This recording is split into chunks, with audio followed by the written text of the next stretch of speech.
Welcome to Kingdom Mothers Rise Up, where I encourage and equip you to heal your heart and renew your mind so you can live the fully abundant life Jesus promised you.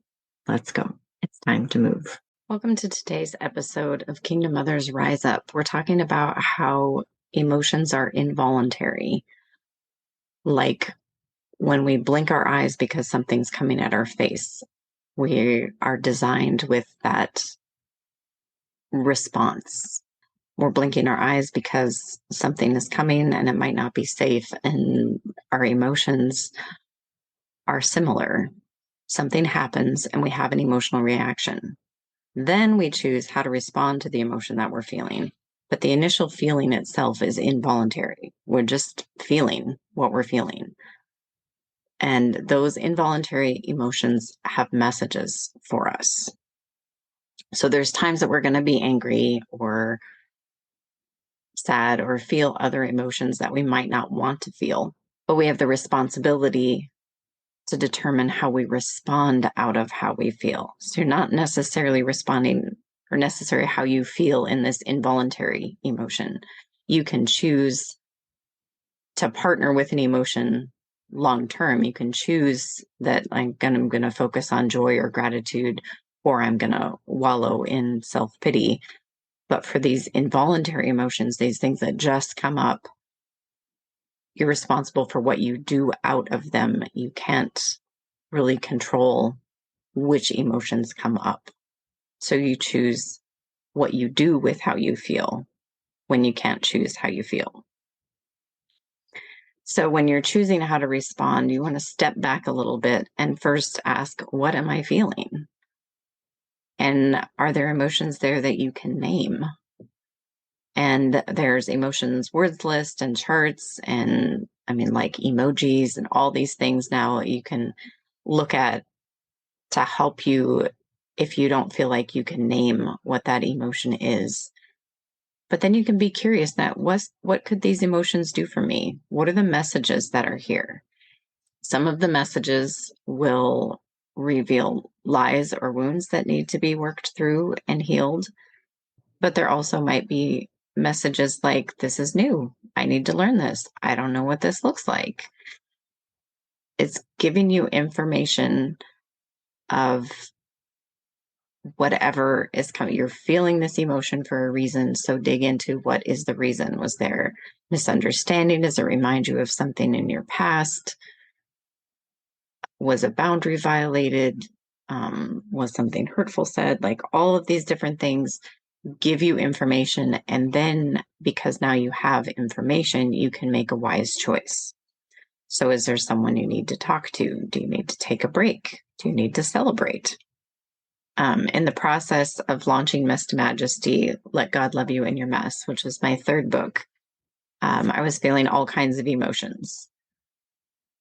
And I'm just going to list them, like, here's what I was excited, or here's what I was feeling and here's why. So I was feeling excited. People were downloading the book on Amazon and people were posting good reviews about it. I was also feeling nervous. What if people didn't actually like it? What if they didn't like me? I was feeling humbled because I didn't do this by myself to write this book. It was only because of God's faithfulness and the people he brought alongside me that I could write a book, much less get it to number one on Amazon. I was also feeling unsure. How do I celebrate? What's that supposed to look like? What does being excited look like or feel like? And how excited do I get? I was also feeling tired. It had been a lot of work to write the book and then do all the marketing and all the things to do a successful launch. Was feeling a little lost. Like, what do I do now? I wrote the book. It's out there. What's next? I was feeling encouraged. Women were being touched by my writing and relating to my stories. I was also feeling like a failure and a fraud. Sure, the book made it to number one, but what about my house, meals for my family, vegetables that needed to be processed, the decluttering that begs to be done, leadership issues in Bible study? So not necessarily my emotions. Like I could dig into that and see, I was feeling like a failure and a fraud. But there's some lies and some confused messaging there about needing to have everything perfectly in order to celebrate something good, which obviously is not accurate and not healthy. But by taking the time to identify what I'm feeling, I can see that that stuff is there and figure out what I'm going to do to deal with it.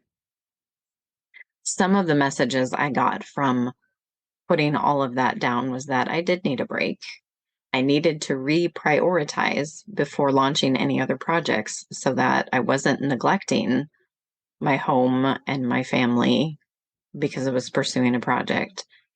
And that I have some insecurities and wounds that I needed to heal around my value and what I really have to offer. What has God given me that I can offer? I also learned that I can learn to be excited because that's not a normal thing for me, and to celebrate in my own way. It doesn't need to be someone else's definition of what exciting looks like or what celebration looks like. So our emotions can be involuntary, just like something flying at our face. So we blink our eyes or we jerk away. Our emotions can hit us involuntarily also, but we're still responsible for what we choose to do with those emotions and how we choose to think about ourselves, God, and our situations when those emotions hit. Because it is an involuntary thing, do not take on the condemnation for feeling something. Partnering with a feeling can get us into trouble if we allow it to take us away from hope or take us away from the truth. But feeling the emotion itself is not something to be condemned, because scripture tells us to be angry, but not sin. Feeling the feeling is not wrong, because like I said, a lot of times they're involuntary. It's just there. What we choose to do with that is our responsibility, and it does matter. I've done another podcast talking about sorting out thoughts and feelings and figuring out what to do with them. I'll link to that in the description below, and we'll see you next time. Thank you for listening to today's episode of the Kingdom Mothers Rise Up podcast. I'm blessed to have you here.